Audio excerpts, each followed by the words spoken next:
नमस्कार। Movement for secular democracy secular लोकशाही आंदोलन की वीकली मीटिंग में सबका स्वागत है। मैं काफ़ी दिनों के बाद आप लोगों के आगे आ रही हूँ। मेरे हेल्थ के इश्यू के कारण मैं नहीं आ पा रही थी। काफ़ी लोगों ने उसको लेके कंसर्न भी जताया, सबका धन्यवाद करते हुए आज का जो डिस्कशन है, हम सब जानते हैं महात्मा फुले को, ज्योतिराव फुले, ज्योतिबा फुले या महात्मा फुले, जो वेस्टर्न इंडिया में बॉम्बे प्रेसिडेंसी में बहुत बड़े सोशल रिफॉर्मर के नाम पे जाने गए और उन्होंने इतना सारा रिफॉर्म को लेके काम किया। मतलब कास्ट का जो डिस्क्रिमिनेशन था उस पे उनका काफी फोकस था। और अभी देश में जो माहौल है उसमें मध्य प्रदेश के एक मिनिस्टर बोल रहे राजा राम मोहन राय ब्रिटिश एजेंट थे। अभी राजा राम मोहन राय को ब्रिटिश एजेंट बोलने की बात हिम्मत कोई बताता है जो चुना हुआ प्रतिनिधि है, तो ये देश के हाल क्या होंगे, ये हमें सोचने जैसी बात है। क्योंकि राजा राम मोहन राय को हम सब पहले हमारे सोशल रिफॉर्मर के रूप में जानते हैं। उन्होंने जो कंट्रीब्यूट किया भारत के समाज को बदलने में, उनका हम बड़ा आदर करते हैं। तो अगर ये मंत्री श्री ऐसा अनादर कर रहे हैं तो उनके खिलाफ क्या करना चाहिए, वो आप लोगों पे छोड़ देती हूँ। पर अभी जो दो बातें चल रही है, कॉन्स्टिट्यूशन की बात हो तब भी उसमें बात आ रही है कि नेशनलिज्म को, पेट्रियोटिज्म को, उसके उस पे मेन बात है। कॉन्स्टिट्यूशन जो है वो एक यूनिवर्सल ह्यूमन राइट्स का हमने स्वीकार किया, वो बात नहीं है, यूनिवर्सल बात नहीं है। अभी हम कोई खास विशेष है वो बात पे जोर दिया जा रहा है। हमारे प्रधानमंत्री बोल रहे हैं कि मैकोले की जो मेंटालिटी है उसमें से फ्री होना पड़ेगा। अहमदाबाद को कॉमनवेल्थ गेम्स का होस्टिंग का जो मिला है उसका बड़ा आज हेडलाइन है। तो ये कॉमनवेल्थ क्या है भाई? ये कॉमनवेल्थ ये है कि जहां पे ब्रिटिश इंपीरियलिस्ट पावर ने रूल किया था, वो कॉमनवेल्थ कंट्रीज है भाई साहब। तो ये जो आप बोल रहे कॉलोनियल मेंटालिटी, तो कौन सी कॉलोनियल मेंटालिटी है? मैकोले के एजुकेशन का वो पर्पस हम जानते हैं कि वो ऐसे लोग चाहते थे उनके रूल को आगे ले जाने के लिए। Indian fund spirit in British, वो हम सब बात से हमारा एग्रीमेंट है। पर मैकोले की मेंटालिटी, तो उसका मतलब क्या है? इंग्लिश नहीं चाहिए हमें, यूनिवर्सल कोई बात नहीं चाहिए, हम विश्व गुरु बनना चाहते हैं पर विश्व को माइनस करके बनना चाहते हैं। ये जो कॉन्ट्रडिक्शन है अभी रूलिंग क्लास जो भारत में चल रहा है, वो बातें जो कर रहा है, एक दूसरों को एकदम कॉन्ट्राडिक्ट करते हैं। हम लोग कंफ्यूज हो जाते हैं कि क्या हम सोचे, क्या माने। क्या राजा राम मोहन राय को ब्रिटिश एजेंट मान दे तो महात्मा फुले को क्या बोलेंगे? तो कल महात्मा का उनका जो विरोध लोगों ने दिया था वो भी विड्रॉ कर देना होगा, क्योंकि उन्होंने तो काफी उनका स्कूलिंग ही एक मिशनरी स्कूल में हुआ था। राजा राम मोहन राय के टाइम पे भी काफी लोग, वहां तक कि हमारे बिरसा मुंडा जो आदिवासी नायक है बड़े, उनका भी स्कूलिंग में मिशनरी स्कूल में हुआ था। तो क्या करेंगे मैकोले के एजुकेशन सिस्टम को, ये राजा राम मोहन राय के ब्रिटिश एजेंट होने का एक कॉन्ट्राडिक्टरी जो बातें हैं, वो बहुत ही केयरफुली हमें इसको समझना पड़ेगा कि ये यूनिवर्सल फ्रेंचाइजी, ये यूनिवर्सल ह्यूमन राइट्स, ये सब हमारे कॉन्स्टिट्यूशन में क्यों इनकॉर्पोरेट किए गए? क्योंकि हमारे फ्रीडम स्ट्रगल में ये बातें मूल थी, जिसका बेस बनाया था भारत के सोशल रिफॉर्म मूवमेंट में, जिसमें राजा राम मोहन राय, ईश्वर चंद्र विद्यासागर और यहाँ बॉम्बे प्रेसिडेंसी में नर्मद और महात्मा फूले, दुर्गाराम मेहता, करसनदास मूलजी और बहुत सारे लोगों ने कंट्रीब्यूट किया था। तो ये बात को हम ना भूल जाए। हमें किसी का कोई स्लेवरी नहीं चाहिए। उन्होंने गुलामगिरी के खिलाफ अपना किताब लिखा था। हमें किसी की स्लेवरी नहीं चाहिए, पर मिथ्याभिमान भी नहीं चाहिए। हमें नहीं भूलना चाहिए कि ईश्वर चंद्र विद्यासागर के कंटेम्पररी दलपत राम ने मिथ्याभिमान नाटक लिखा था 200 साल पहले। ये बात को हमें गुजरात में नहीं भूलना चाहिए। शायद हमें ये बात हमारे प्रधानमंत्री और हमारे गृह मंत्री को भी याद दिलाना पड़ेगा कि मिथ्याभिमान नाटक यहाँ लिखा गया था, दलपत राम ने लिखा था। वो भी एक सोशल रिफॉर्मर थे, नर्मद जैसे नहीं, पर वो भी एक सोशल रिफॉर्म की बात करते थे। तो ये सब इतिहास जो है वो जानना, उसको समझना इसलिए जरूरी हो गया है कि हम हमारे देश की आगे की नींव है वो कैसे हम उसका निर्माण करेंगे। क्योंकि ये नई जनरेशन जो आ रही है वो गूगल जल्दी पढ़ लेती है, पर व्हाट्सएप यूनिवर्सिटी हमें नहीं चाहिए। कल कार्टून बढ़िया आया था, एक छोटा सा लड़का पीछे व्हाट्सएप यूनिवर्सिटी का छुपाया हुआ है मोबाइल में, और कॉन्स्टिट्यूशन ऑफ इंडिया कोई दे रहा है उनको। ये हिस्ट्री है, व्हाट्सएप यूनिवर्सिटी वाला हिस्ट्री नहीं चाहिए हमें। तो यहाँ पे मैं बात इसलिए कह रही हूँ कि बहुत ही ब्रेन फॉग, ये अभी नई टर्मिनोलॉजी है, ब्रेन फॉग हो रहा है, और ब्रेन फॉग में लोग तय नहीं कर पाते हैं। ये मैकोली का ये वेस्टर्न फूड का, ये कैपिटलिस्ट कंट्रीज का फूड हैबिट्स को थोपने की बात है। हमारा ओरिजिनल जो फूड हैबिट्स है उसको, उसके लिए कोई चिंता नहीं है। 65% ऑफ गुजराती वीमेन एनीमिक है, अभी 10% का उसका इंक्रीज हुआ है। अभी चिंतन शिविर में उस पर चर्चा होने वाली है। और मुझे याद है वहां तक हमारे प्रधानमंत्री जब गुजरात के मुख्यमंत्री थे तब ऐसा बोल रहे थे कि हमारे गुजरात की महिला इसलिए एनीमिक है, वो सब डाइटिंग करती है। मैंने बोला डांग में तो कोई डाइटिंग करता है ऐसा मुझे नहीं पता है, वो तो अहमदाबाद में ठीक है डाइटिंग की बात, पर एनीमिक है उसका क्या आंसर है हमारे पास। तो बहुत सारी इश्यूज है, मैं थोड़ा डाइवर्ट कर गई, सॉरी उसके लिए। अभी हमारे जो स्पीकर है वो बहुत यंग स्टूडेंट है, और उनका नर्सिंग में वो पढ़ाई कर रहे हैं। तो महात्मा फुले के बारे में वो बात करेंगे, उनके जीवन और उनमें से हमें क्या सीखना चाहिए उसके बारे में। वो है प्रतिभा लाडूमोर, मैं उनको रिक्वेस्ट करती हूँ महात्मा फुले के बारे में बताने को। धन्यवाद।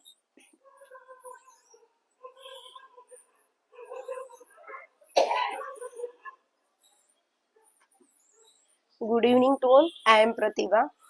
आज का हमारा जो ये ज्योतिबा फुले के टॉपिक पर का जो डिस्कशन है, इसके लिए मैं मोमेंट ऑफ सेक्युलर डेमोक्रेसी का आभार व्यक्त करती हूँ कि मुझे यहाँ पर बोलने का एक मौका दिया।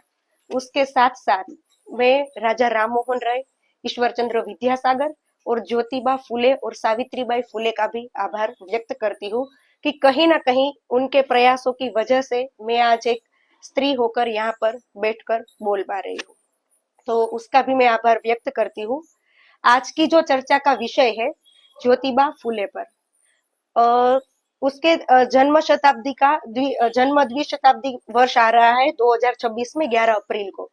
तो उसकी पूर्व संध्या पर हमने जो ये डिस्कशन रखा है, तो मेरा मानना है कि ज्योतिबा फुले को जानने से पहले उसका जन्म जिस साल में हुआ था 1827 में, उस समय की स्थिति क्या थी वो जानने पड़ेगी। जैसे आप सभी को मैं बता दूं कि मेरी हिंदी थोड़ी कमजोर है, फिर भी मैं कोशिश करूंगी कि मैं आप सबको सही इंफॉर्मेशन अपनी भाषा में दे पाऊं।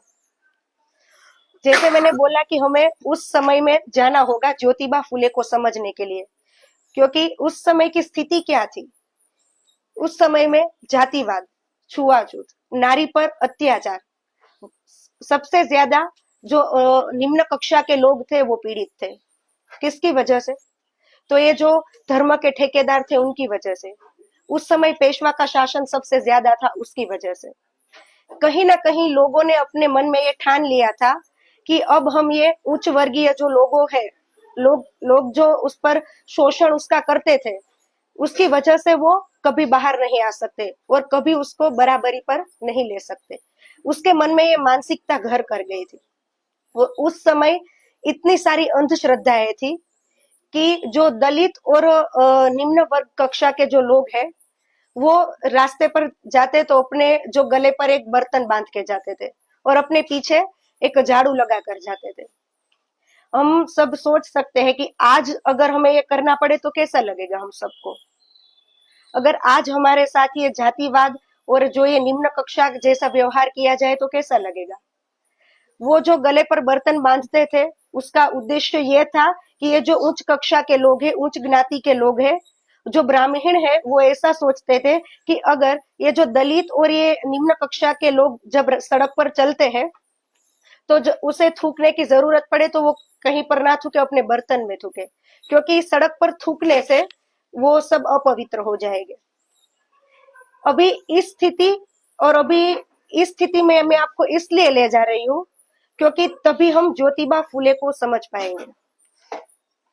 भारतीय नवजागरण में यूरोप में जो क्रांति हुई थी उसकी लहर तो आ ही चुकी थी। जैसे हम राजा राम मोहन राय को सती प्रथा के विरोध में जो हम देख रहे थे, उससे ही हम सोच सकते हैं कि ये जो यूरोप की नवजागरण काल की जो लहरें थी, उसके विचार, उसके मूल्य यहाँ भारत में आ गए थे। उसके बाद ईश्वर चंद्र विद्यासागर उसने स्त्री शिक्षा और विधवा पुनर्विवाह पर जो आंदोलन चलाया, उस पर से भी हम सोच सकते हैं कि उस वक्त ये सब स्थिति कैसी होगी। अभी मैं आप सभी को राजा राममोहन राय, ईश्वर चंद्र विद्यासागर और ज्योतिबा फुले का जो जीवन काल था, उस समय में नारी स्त्री की स्थिति पर ले जाना चाहती हूँ। सबसे पहले स्त्री को सिर्फ एक घर की जो चीज है वो माना जाता था। हाँ, कहीं ना कहीं बोला जाता था कि जो स्त्री है वो सीता है, वो देवी है, पर व्यवहार में उसके साथ ऐसा व्यवहार किया जाता था कि वो कोई वस्तु है, इंसान तो है ही नहीं। न उसके घूंघट के पीछे, सिर्फ उसका जीवन अपने घूंघट के पीछे चला जाता था, सबकी सेवा में चला जाता था। और दूसरी बात ये, उस समय में विधवाओं की स्थिति कैसी थी? उस समय विधवाओं पर इतने अत्याचार होते थे, इतने शारीरिक दुष्कर्म होते थे, विधवाओं की स्थिति बहुत दयनीय थी। उस पर भी हम अनुमान लगा सकते थे कि ये सब बदलाव की जरूरत कितनी थी। गिने हुए उस समय में हम देख सकते हैं कि ज्योतिबा फुले, जिसका जन्म 11 अप्रैल 1827 में पुणे के महाराष्ट्र के पुणे शहर में हुआ था। जब उसका जन्म हुआ तभी वहां पर जो जाति व्यवस्था थी, उस जाति व्यवस्था में वो शूद्र जाति में आते थे। अभी मैं आपको बताऊंगी कि जाति की बात मैं यहाँ पर क्यों कर रही हूँ, पर तभी हमें पता चलेगा कि वो एक शूद्र परिवार में से आते थे। वहां वहां निम्न कक्षा और दलितों के लिए कोई मान सम्मान, कोई अधिकार ही नहीं था, बल्कि कम से इंसान बनने का भी हक नहीं था। उस समय में, उस परिस्थितियों में लांघ कर वो आगे आते हैं। इस सामाजिक बंधनों को तोड़ने के लिए वो अपनी कोशिश जारी रखते हैं। ज्योतिबा फुले और उसके बड़े भाई राजा राम, वो दो भाई थे। पर जब ज्योतिबा की उम्र 9 महीने थी, तब उसकी माता का देहांत हो जाता है। अब कहानी शुरू होती है अब से, क्योंकि जब उसकी माता का देहांत होता है, तब उसकी मौसेरी दीदी जो सगुणा बाई है, वो उसका पालन पोषण करती है। उसके बाद ये जो सगुणा बाई है, वो भी एक इतना महान कैरेक्टर है जो मैं आपको बताना चाहती हूँ कि वो खुद एक शूद्र जाति से थी और वो एक मिशनरी के घर में काम करती थी। वहां के बच्चों को पालती थी, पोसती थी और उसके लिए काम करती थी। तो उसने सोचा कि ज्योतिबा फुले भी पढ़ाई कर कर आगे आए और चर्च का फादर बने। वो ऐसा चाहती थी कि ज्योतिबा फुले भी पढ़े और आगे आए। पर हुआ यूं कि उस समय शूद्रों, दलितों और निम्न कक्षा के वर्गों के लोगों को पढ़ने का कोई नाम और निशान नहीं था। वहां पर निचली जाति को पढ़ने के लिए जाना मतलब एक कलंक था, एक धर्म विरुद्ध का काम था, ऐसा सब मानते थे। पर ये करवाता कौन था? जैसे ये धर्म के ठेकेदार थे, वो जो अपने आप को उच्च कक्षा में मानते थे, वो इन सब लोगों को गुलामी में रखते थे। इतना ही नहीं, पर जब ज्योतिबा फुले ने अपना प्राथमिक शिक्षण पूरा किया, उसके बाद जब उसका मिशनरी स्कूल में एडमिशन होने की बात गांव वालों को पता चली, पड़ोसियों को पता चली, तो उसके पिता, जो ज्योतिबा फुले के पिता गोविंद राव थे, उस पर सबने दबाव डालना शुरू किया। जैसे कि हम आज भी देख सकते हैं कि अगर हम कोई ऐसी बात करें जिसमें सामाजिक सुधारे की बात हो, कोई ऐसी बात सच बोलने की बात हो, तो हमारे पर सोसाइटी कितना प्रेशर डालती है। मजबूरी में गोविंद राव ने अपने बेटे ज्योति राव को स्कूल से एडमिशन निकलवा दिया और अपने खेती के काम में रख दिया, जो वो फूल की खेती करते थे। उसके बाद क्या होता है कि जो ज्योतिबा फुले हैं, वो फिर भी अपना पढ़ाई का काम नहीं छोड़ते। जो सगुणाबाई थी, जो उसे फादर बनाने का ड्रीम है, वो अभी भी पूरा नहीं हुआ था, चर्च में फादर बनाने का। तो उसके बाद सगुणाबाई उससे ज्योतिबा फुले पूरा दिन खेत में फूल की खेती करके आते थे और उसके बाद आकर वो रात को मोमबत्ती के प्रकाश से वो पढ़ाई करते थे। तो उसकी पढ़ाई ऐसे जारी रखी गई सगुणाबाई की वजह से। तो कहीं ना कहीं ज्योतिबा फुले के जीवन में जो सगुणाबाई है, उसका भी बहुत महत्वपूर्ण रोल रहा है। तो अब हम एक ये कह सकते हैं। और दूसरी बात ये कि ज्योतिबा फुले का जन्म जिस सालों में हुआ, उसका लालन पालन जिस वातावरण में हुआ, उसकी वजह से भी वो एक समाज सुधारे की क्रांति की तरफ आगे बढ़ सके। अभी मुझे एक याद आ रहा है, अभी ही हमने लास्ट में हमारे मैगजीन के अंक में आवारा मूवी का एक रिव्यू लिखा है। तो उसमें है कि जो शरीफ का बेटा शरीफ ही होता है और जो आवारा मतलब जो डाकू होता है उसका बेटा डाकू ही होता है। तो यहाँ पर सगुणाबाई इन सारे बंधनों को तोड़ देती है। मतलब इस मैं ऐसा नहीं कह रही हूँ कि गोविंद राव कोई डाकू थे या शरीफ थे, पर बात यहाँ आप कैसे वातावरण में से आ रहे हो, आपने कैसी शिक्षा ली है, उस पर मैं आप सबका ध्यान केंद्रित करना चाहती हूँ। उस वक्त फिर से सगुणाबाई प्रयास करती है गोविंद राव को मनाने का कि ज्योतिबा को फिर से ज्योति को स्कूल में एडमिशन दिया जाए। ज्योतिबा पढ़ते भी है, बहुत जो उसके पड़ोसी है, मित्र है, परिवारजन, स्वजन है, सब उस पर बहुत प्रचंड विरोध भी करते हैं कि ये क्या कोई शूद्र का बेटा पढ़ाई करेगा, क्या अब शूद्र का बेटा आगे बढ़ेगा। ऐसे ऐसे ताने सुनकर भी ज्योतिबा ने अपनी पढ़ाई पूरी की। उस दौरान ज्योतिबा के साथ एक ऐसी घटना घटती है जिसमें उसको साफ साफ पता चलता है कि ये जो हिंदू धर्म के ठेकेदार है, ये जो रीत रिवाज है, कर्म कांड, शास्त्र, पुराण, इन सब की वजह से वो समाज में जो गरीब लोग हैं, जो शोषित वर्ग है, जो दलित है और निम्न कक्षा के लोग हैं, उन पर कितना दबाव डाला जा रहा है, वो लोग कैसे गुलाम बना, ऐसे मतलब ये सब झूठा ही है। उसने ये भी कहा था, आगे जाकर ज्योतिबा ने ऐसा भी बोला कि ये जो शास्त्र है, ये सब कर्मकांड है, ये सब मनुष्य रचित है, इसमें से कुछ भी ईश्वर रचित नहीं है। तो उस दौरान उसने ये जब शास्त्रों को नकार दिया था, तब उसकी, मैंने अभी आपको बताया कि उसकी पढ़ाई उसने पूरी की और उसके बाद वो अपने सखाराम जो मित्र होते हैं, उसके परम मित्र सखाराम जो ब्राह्मण थे, उस सखाराम के बड़े भाई की बारात में उसको इनविटेशन मिलता है सखाराम की ओर से। वो बारात में जाते हैं, पर वहां पर उनके साथ ऐसा बर्ताव किया जाता है कि तुम तो शूद्र के बेटे हो, तुम्हें इस बारात में क्या काम है, और तुम्हारे वजह से हम सब बारातियों जो है वो अपवित्र हो गए हैं। ऐसी असहनीय स्थिति ज्योतिबा ने देखी और उसके बाद क्या हुआ, ज्योतिबा चुपचाप घर चले आए। पर मुझे लगता है कि इसी मोड़ पर उसके जो दिमाग में है वो चिंगारी आई होगी कि ये समाज, ये बंधन, ये छुआछूत, ये निचली जाति, ये जातिवाद, ये हिंदू कट्टरता कितना समाज में घुसकर सड़ा कर रहा है। हर लोग को समानता से जीने का अधिकार होना चाहिए, ये बात तभी उसके दिमाग में आई। और जैसे कि उस समय के रीत रिवाजों के आगे जाकर उसकी शादी 8 साल की सावित्रीबाई से हुई और तभी ज्योतिबा फुले की उम्र थी 13 साल। उसके साथ शादी होने के बाद उसने अपनी पत्नी सावित्रीबाई को भी पढ़ाना शुरू किया।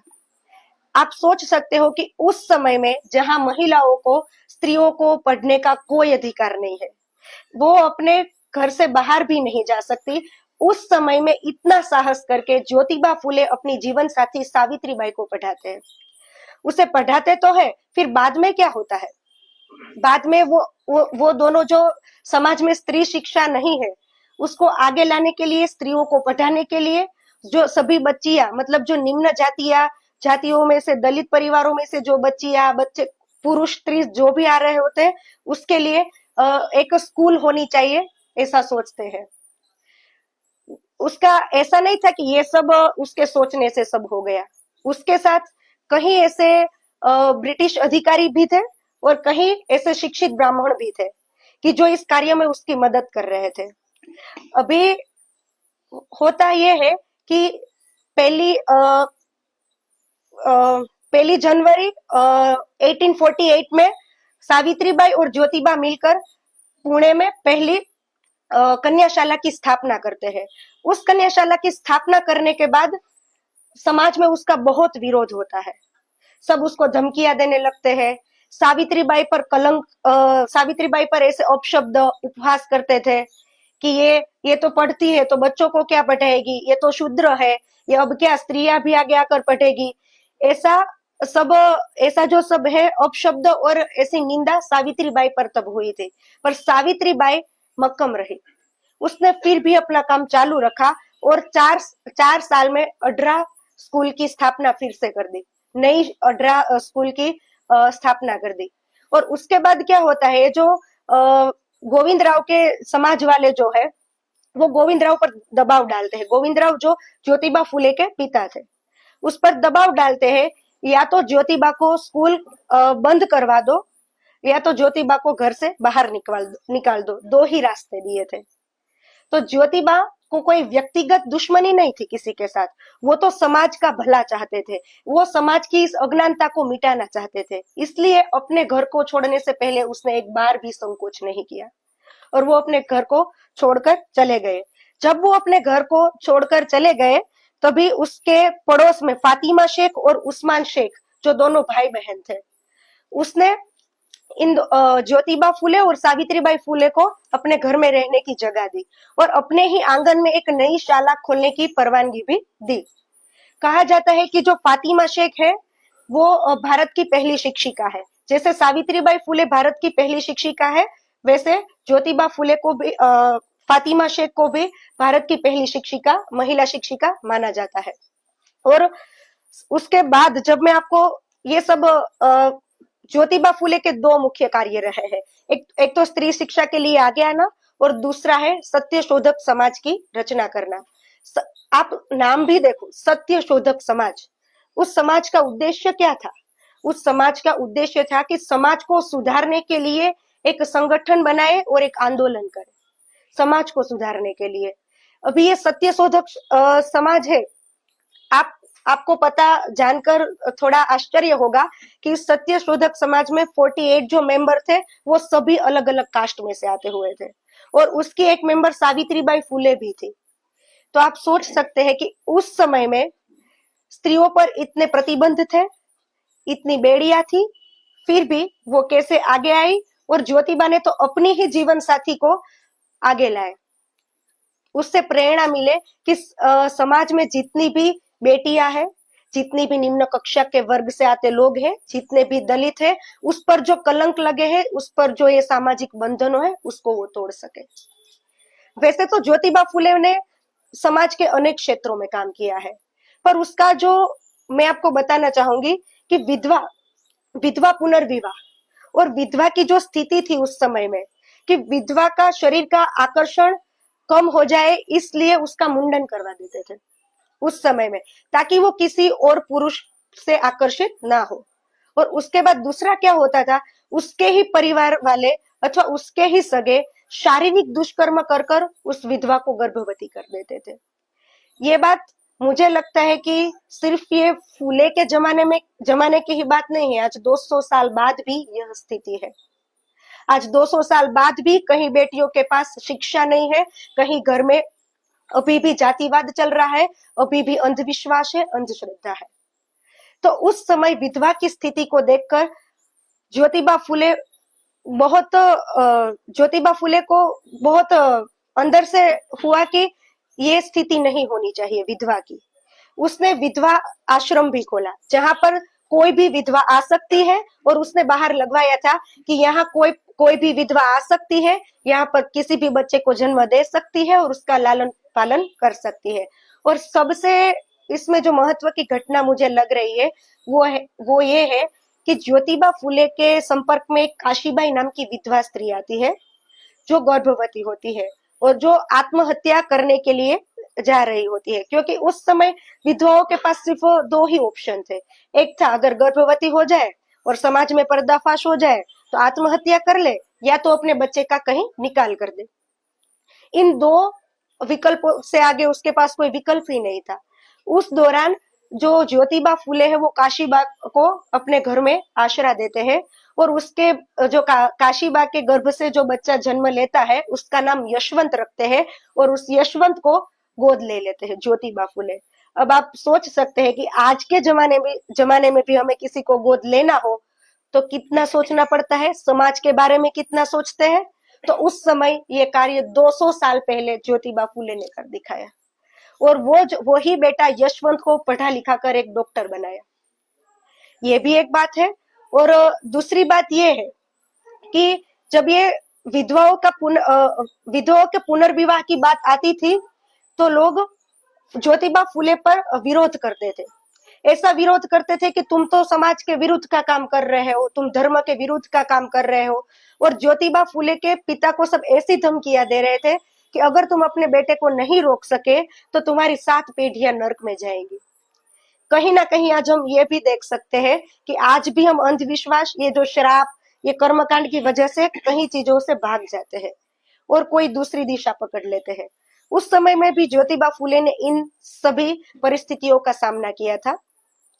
और एक घटना मैं आपके सामने रखना चाहती हूँ, वो है उस समय में ज्योतिबा फुले के समय में जो जाहिर कुएं थे, पेयजल था, उसका उपयोग ये दलित वर्ग या निम्न कक्षा के लोग नहीं कर सकते थे, क्योंकि ब्राह्मणों और सामंतवादियों का मानना था कि ये जल जो ये पिएंगे तो सारा कुएं का पानी अपवित्र हो जाएगा। उसके कारण अभी हम जाहिर में ही किसी को मना कर दे कि आप यहाँ इस स्रोत से पानी नहीं पी सकते, ये नहीं कर सकते, वो नहीं कर सकते, तो वो जाए कहाँ। उसकी वजह से कई बीमारियां भी होती थी और कितने लोगों की मृत्यु भी होती थी। उस दौरान ज्योतिबा ने अपने ही घर में कुआं खुदवाया और वह सिर्फ निम्न कक्षा के लोगों और दलितों के लिए खुला छोड़ दिया। ये भी कोई छोटी मोटी बात नहीं है। अभी मैं आपको वहां से 19 सेंचुरी से मैं अभी इस सेंचुरी में लाना चाहती हूँ कि उस समय आज 200 साल हो गए हैं। 200 साल में हम क्या बदलाव लाए हैं? क्या हम किस ज्योतिबा फुले का अनुकरण कर पाए हैं? क्या हम राजा राम मोहन राय का अनुकरण कर पाए हैं? अभी मीनाक्षी बेन ने बताया कि राजा राम मोहन राय को एक ब्रिटिश एजेंट बताया जा रहा है, तो जो ये बोल रहा है क्या उससे पता है कि राजा राम मोहन राय ने कितना किया है? इस समाज को प्रकाशित करने के लिए, इस समाज की जो एकता, स्वतंत्रता और समानता है उसको बनाए रखने के लिए कितने आंदोलन किए हैं, क्या वो बता सकता है? और मैं ज्योतिबा फुले के जीवन को अगर उसके जन्म से उसके मृत्यु तक में देखूं, ऐसे अनेक किस्से, ऐसी अनेक घटनाएं हैं जो ज्योतिबा फुले हमें अंदर से कह रही है कि समाज में बदलाव जरूरी है। ज्योतिबा फुले चाहते और लिखते थे कि शिक्षा वो चाबी है जो मानवता के बंद दरवाजे को खोल सकती है। अगर कोई समाज शिक्षा नहीं ले रहा तो वो खुद समाज अपने पैरों पर कुल्हाड़ी मार सकता है। मेरा मानना है कि अगर हम स्त्री को शिक्षण नहीं देंगे, स्त्री को शिक्षित नहीं करेंगे, तो वो अपने बच्चे को क्या सिखाएंगे?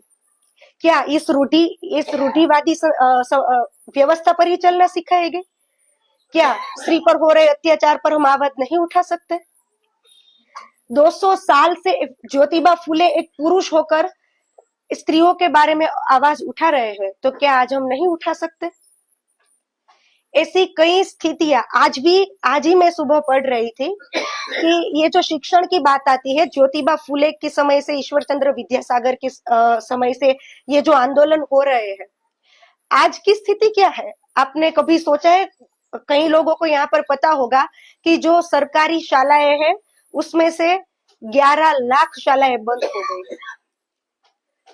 हमें क्या करना चाहिए था? हमें ये जो कन्या शालाओं की स्थापना जो है बढ़ानी चाहिए थी। हम क्या चल रहे हैं? रिवर्स चल रहे हैं। जो समाज को आगे लाने में जिसने पूरा जीवन समर्पित कर दिया, उसके विचारों पर हम पानी फेर रहे हैं। कहीं ना कहीं यहाँ पर एक व्यवस्था जवाबदार है, हमारा ना बोलना भी जवाबदार है, ऐसी स्थितियों को आगे ना लाना भी जवाबदार है। आजकल ज्योतिबा फुले को, आज के जो जनरेशन है, यूथ है, उसको ये भी नहीं पता कि ज्योतिबा फुले मेल है या फीमेल।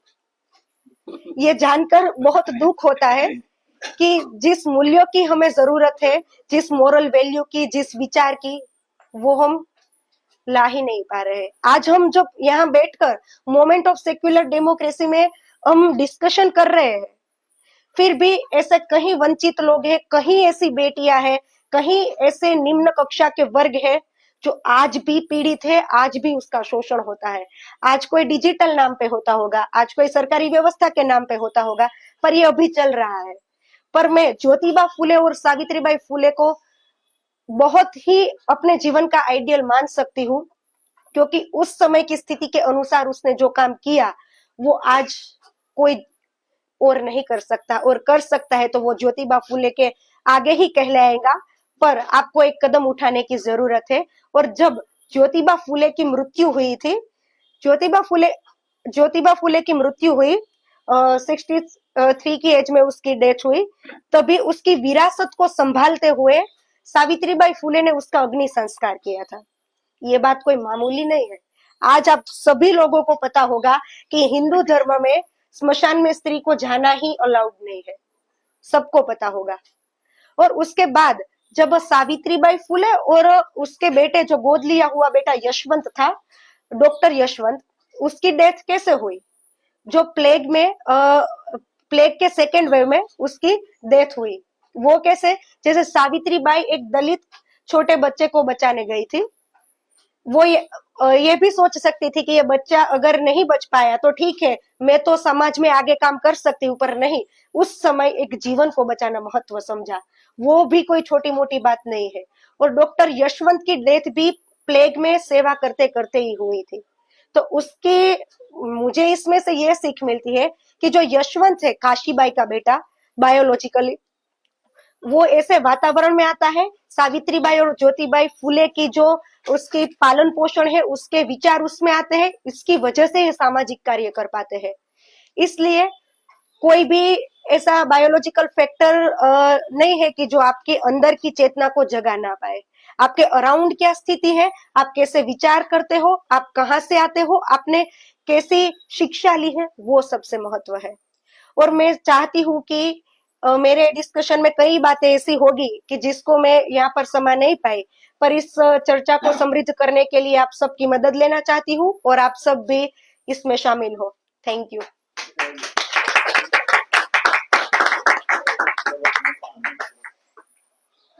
આપણી જૂની વાતો અને એ વખતનો જે વ્યક્તિમાં જે ભેદભાવ હતા એનો સારાંશ તમે આટલી જે આપ્યો એ ઘણો અગત્યનો છે. તો મેં બી આથી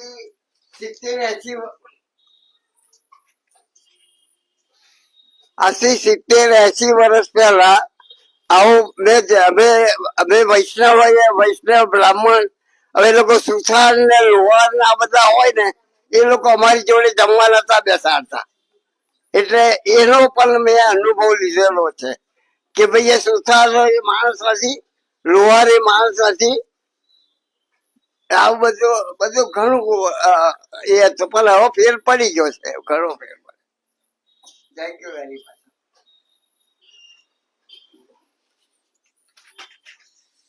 बहुत बहुत बढ़िया प्रतिभा जी,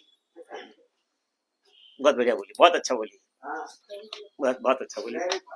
तो मतलब आपको सुनने के बाद आज लग रहा है कि चाहे कितने भी तानाशाह तड़ीपार आ जाए, अपना लोकतंत्र और संविधान बचा रहेगा। बस मैं तो इतना ही कहना चाहता हूँ।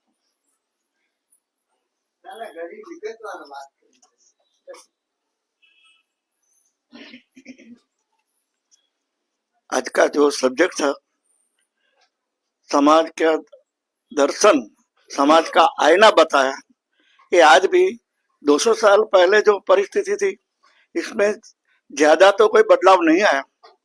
लेकिन मैं एक बात जरूर बताऊंगा कि आज जो बहन ने जो सुनाया, ये प्रवचन आज तक मैंने कभी नहीं सुना। और आप अपनी जो मोमेंट है इसमें सबसे पहले मैं उनका आभार मानता हूँ कि उनकी जो स्पीच है बहुत अट्रैक्टिव है और हृदय स्पर्शी है, और हमारे जीवन में भी कुछ परिवर्तन अपना आइडिया में करना चाहिए, ऐसा मैं उनकी आइडियोलॉजी को मैं स्वीकार करता हूँ। धन्यवाद।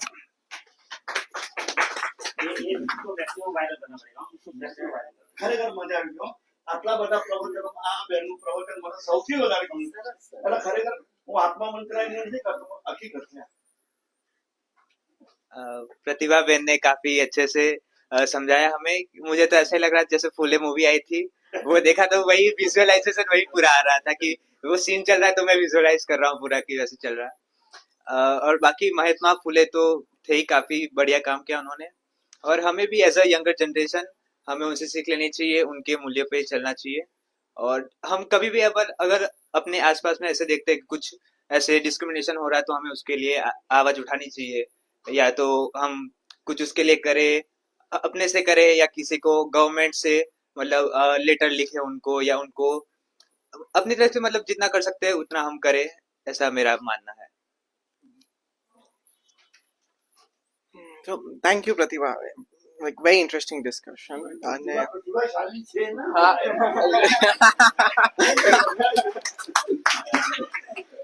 so Jyotiba और Savitribai are in some sense the earliest feminists of India, right? पर आपने जो बात की कि सावित्रीबाई और इनको जो उन्होंने स्कूल्स ओपन की उसको लेके बहुत प्रोटेस्ट और जो फेस करना पड़ा था फ्रॉम द सोसाइटी, उसका एक्सटेंट एक इंसिडेंट से पता चलता है। तो जब सावित्रीबाई स्कूल जाती थी अपने घर से निकल के स्कूल तक, तो उसमें ये होता था कि लोगों को ये पसंद नहीं था, तो वो एक एक्स्ट्रा साड़ी कैरी करती थी, क्योंकि जब तक वो घर से स्कूल तक जाती थी तब तक जो अपर कास्ट लोग थे जिनको इससे इश्यूज थे, वो लोग उनपे मड और बहुत तरह की चीजें फेंकते थे, dung mud all sorts of things, और उसकी वजह से उनकी वो साड़ी खराब हो जाती, तो स्कूल जाके अपनी साड़ी चेंज करती थी और फिर बच्चों को पढ़ाती थी। So that is the extent to which the two of them went to do what they did, and it's like remarkable. Thank you very much for the discussion. It was perfect. That's a perfect talk. Thank you for standard के लिए. I look up to it a lot. Second, ये थोड़ा deviate तो नहीं होगा, नहीं deviate नहीं है, एक्चुअली बहुत रिलेटेड है। पिछले कई दिनों से मैं इस टॉपिक के बारे में सोच रही हूँ कि जो एंडोगैमी का जो कॉन्सेप्ट है, जो मतलब कम्युनिटी में शादी होती है, कास्ट में शादी होती है, उस अभी रिसेंटली अप्रैल 2025 में ही CSIR, हाँ मतलब जो इंडियन इंस्टीट्यूट है मॉलिक्यूलर सेल बायोलॉजी के, उनने एक पेपर रिलीज करा था कि इसके वजह से बहुत सारे जो ट्रेड्स है और इवन डिसऑर्डर्स है वो ना कॉन्सेंट्रेट हो जाते हैं, मतलब उस कास्ट में या फिर उन कम्युनिटीज में। तो पॉइंट यह है कि लोगों को लगता है कि जो कास्ट सिस्टम है उससे पीड़ित सिर्फ अवर्ण लोग या फिर द सपोज्ड लोअर कास्ट लोग हैं, लेकिन ऐसा नहीं है एक्चुअली। और अगर बेसिकली बहुत ऐसे डिफरेंसेस है मतलब जेनेटिकली लोगों में, और ऐसा नहीं होना चाहिए, it goes against nature actually. So I would say कि we need to focus on मतलब for collective health in the country we need to start performing exogamy as a responsibility is what I've been thinking about. Just wanted to share that. Thank you.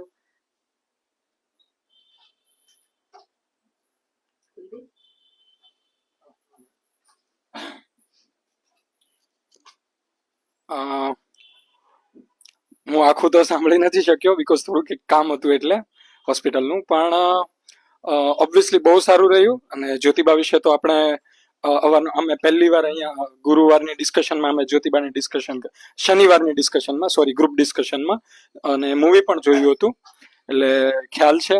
અને એક ખ્યાલ છે કે એમને 2 દિવસથી fever ને એવું બધું હતું, શરદી ઉધરસ ને એવું બધું, તો પણ સારું કહેવાય, બહુ સારી પ્રિપરેશન કરી છે અને બહુ બેસ્ટ આપ્યું. Thank you so much to all.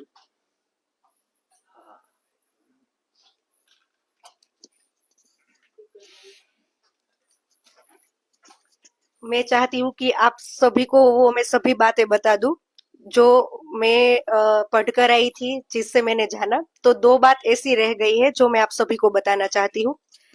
एक तो वो है कि जो ज्योतिबा फुले है उसने एक क्षेत्र पे ऐसा काम किया जो कि मुझे पर्सनली बहुत पसंद आया है। ये वो कि शादी में कोई पुरोहित की जरूरत नहीं है। शादी तो 2 लोगों का मन से मिलन है, उसमें कोई पुरोहित की क्या जरूरत। और वो ईश्वर में मान्यता रखते थे पर ऐसे कर्म कांडों से, ऐसे रिवाजों से दूर थे। तो उसका ऐसा मानना था कि अगर हम अपने माता पिता से बात करने के लिए कोई तीसरा नहीं रखते तो अभी हम भगवान से बात करने के लिए कोई तीसरे दलाल को क्यों रखे। इस पर भी बहुत चर्चा हुआ था और उस पर भी बहुत विरोध हुआ था, पर अंत में जो ज्योतिबा फुले है वो केस जीत जाते हैं। और मैं पर्सनली इसको अप्रिशिएट इसके लिए करती हूँ कि आजकल हम देख रहे हैं कि ब्राह्मण है, पुरोहित है, किसी को मैं पर्सनली नहीं कह रही, पर ये सब वेदों के भार से हमें जो हमारा शोषण हो रहा है ना, उससे हम बाहर आए, सभी को साइंटिफिकली समझे कि इसका क्या अप्रोच है और उससे आगे आए। और दूसरी बात मैं ये बोलना चाहूंगी कि इस चर्चा को खत्म करने से पहले हम सभी को मन में एक संकल्प करना चाहिए कि ईश्वर चंद्र विद्यासागर, राजा राम मोहन राय, ज्योतिबा फुले और सावित्रीबाई फुले के कंधों से चढ़कर हमें दुनिया को देखना है। उसने जो हमें कंधे दिए हैं उसका उपयोग करके हमें समाज को सुधारना है।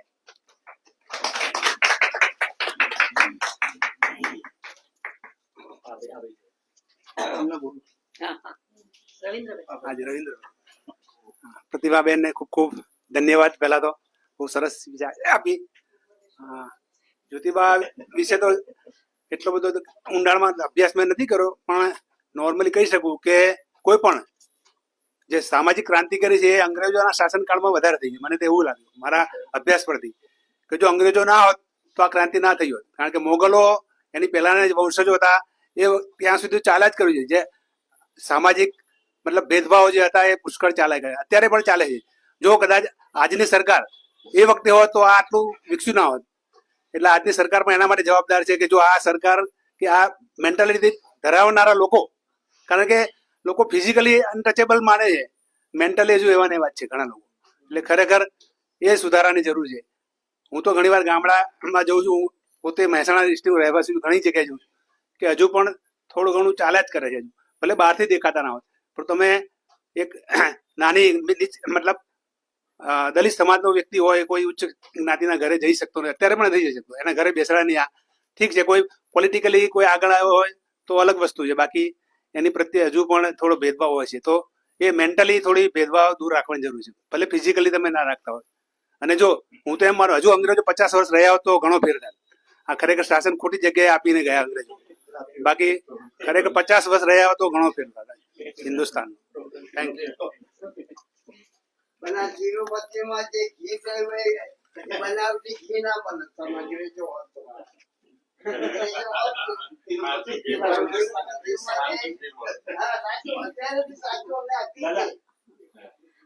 मुझे डिस्कशन में एक दो बात बतानी थी. एक तो थैंक यू प्रतिभा कि आपने सच में बहुत ही अच्छा डिस्कशन किया. और मुझे लगता है कि ये जो उनका बाइसेंटेनरी ईयर है, मुझे लगता है कि हम सबको इसे बहुत ही डिग्निफाइड वे में आने वाले दिनों में मनाना चाहिए. मुझे लगता है हर स्कूल, हर कॉलेज, हर बस्ती, हर गांव, हर शहर में ज्योतिबा फुले, सावित्री फुले, मैं दोनों को डिपार्ट करके देख ही नहीं सकती. मतलब ज्योतिबा फुले जहाँ पर है वहां पर सावित्री फुले है, सावित्री फुले जहाँ पर है वहां पे ज्योतिबा फुले है.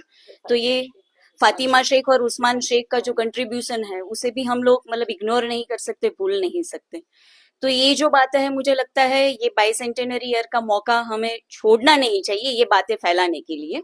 और दूसरी जो सबसे इम्पोर्टेंट बात है कि जो बताया कि ये तो अंग्रेज थे इसलिए पॉसिबल हो पाया, मुझे लगता है कि मॉडर्न एजुकेशन ब्रिटिशर्स ने जो भी वजह हो, वो क्लार्क पैदा करना चाहते थे, वो जो भी उनका रीजन रहा हो, लेकिन पहले जो रिलीजियस एजुकेशन जो था और उसके बदले में जब ब्रिटिशर्स आए और जो मॉडर्न एजुकेशन इम्प्लीमेंट हुआ, तो राजा राम मोहन रॉय हो या ईश्वर चंद्र विद्यासागर हो या ज्योतिबा फुले हो, they were the product of modern education. तो ये मॉडर्न एजुकेशन जो आज बार बार बात चल रही है, जो बार बार मतलब हमारे पॉलिटिकल लीडर्स जो बोल रहे हैं कि ये मैकोले, मार्क्स और मद्रेसा के जो संतान है ये हमारी एजुकेशन सिस्टम को खत्म कर रही है. तो मुझे लगता है कि ये बात को फाइट आउट करने के लिए ज्योतिबा फुले की बात हम लोगों के बीच में ले जानी चाहिए. और साथ ही साथ अगर हम ज्योतिबा फुले की बात कर रहे हैं तो मुझे लगता है फ्रेंच रेवोल्यूशन और अमेरिकन वॉर ऑफ इंडिपेंडेंस, ये दोनों को हम इग्नोर नहीं कर सकते. फ्रेंच रेवोल्यूशन का जो स्लोगन था इक्वलिटी, फ्रेटर्निटी, लिबर्टी, ये जो स्लोगन था, ये स्लोगन का इम्पैक्ट मतलब यूरोपियन रेनेसा का जो इम्पैक्ट है वो हमारी सोशल रिफॉर्मेशन मूवमेंट में भी था, जिसे कैरी फॉरवर्ड किया राजा राम मोहन राय, विद्यासागर, ज्योतिबा फुले, नर्मद करसनदास मुर्जी. और जो कास्ट डिस्क्रिमिनेशन जो था, मुझे लगता है ज्योतिबा फुले जो सबसे ज्यादा प्रभावित थे मतलब लिंकन, जिस तरह से अमेरिका में ये डिस्क्रिमिनेशन के खिलाफ आवाज उठाई थी, तो one of the source of inspiration वो भी ज्योतिबा फूले के थे। तो मुझे लगता है फ्रेंच रेवोल्यूशन, जिसका स्लोगन तो हम लोग बोलते हैं, हमारे कॉन्स्टिट्यूशन में भी है, लेकिन वो जो प्रॉमिस था फ्रेंच रेवोल्यूशन का, जो आज भी एक डेमोक्रेटिक सेटअप में कंप्लीट नहीं हुआ है, तो मुझे लगता है कि फ्रेंच रेवोल्यूशन और हर किसी प्रकार के डिस्क्रिमिनेशन के खिलाफ जो अमेरिकन वॉर ऑफ इंडिपेंडेंस का जो कंट्रीब्यूशन, जो रोल था, उसे हम भूल नहीं सकते। और दूसरी बात जो बात बताई कि कास्ट डिस्क्रिमिनेशन को खत्म करने के लिए सबसे पहला जो कदम होगा वो है इंटरकास्ट मैरिज। मुझे लगता है इसे भी as a member of civil society हमें इंटरकास्ट मैरिज को भी आगे बढ़ाने की बहुत जरूरत है। तो ये कुछ बातें थी जो मैं इसमें जोड़ना चाहती हूँ। बाकी मुझे लगता है आने वाले दिनों में ऐसे discussion, seminar, competitions, publication of books on Jyotiba Phule, Savitri Phule, ये सारी बात हम आने वाले दिनों में हमें करनी चाहिए। Thank you.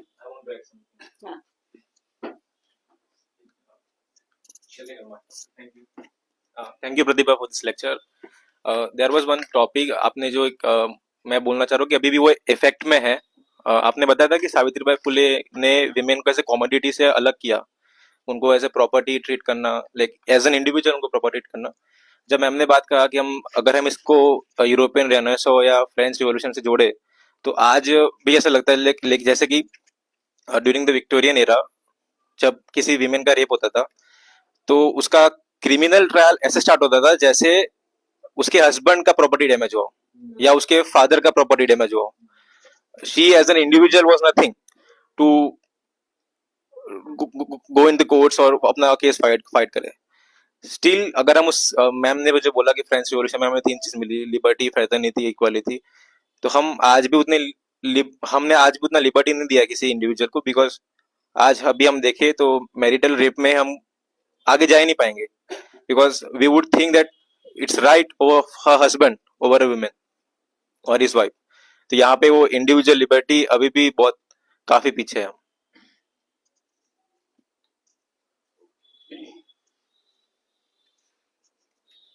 सबका धन्यवाद, सबने पार्टिसिपेट किया, अच्छा ही है, क्योंकि हम सब लोग कंसर्न सिटीजन हैं और हम बदलाव चाहते हैं। उसके बहुत सारे पहलू है और स्टेट के पास से एक्सपेक्टेड है, जो सरकार नहीं, स्टेट। सरकार कहते हैं तो किसी को रूलिंग पार्टी दिखती है या किसी का लाइकिंग है, डिसलाइकिंग है रूलिंग पार्टी को लेके, तो मुश्किल होता है। पर स्टेट से एक्सपेक्टेड है कि वो एनकरेज करे इंटरकास्ट, इंटरफेथ मैरिजेस को to solve the problem of discrimination. पर वो तो देर लगेगा, क्योंकि हमने तो आफ्टर इंडिपेंडेंस और 100 साल पहले कास्ट सेंसस किया था, अभी फिर से कास्ट सेंसस की बात आ रही है, तो उससे डिस्क्रिमिनेशन बढ़ेगा कि कमेगा वो नहीं पता है।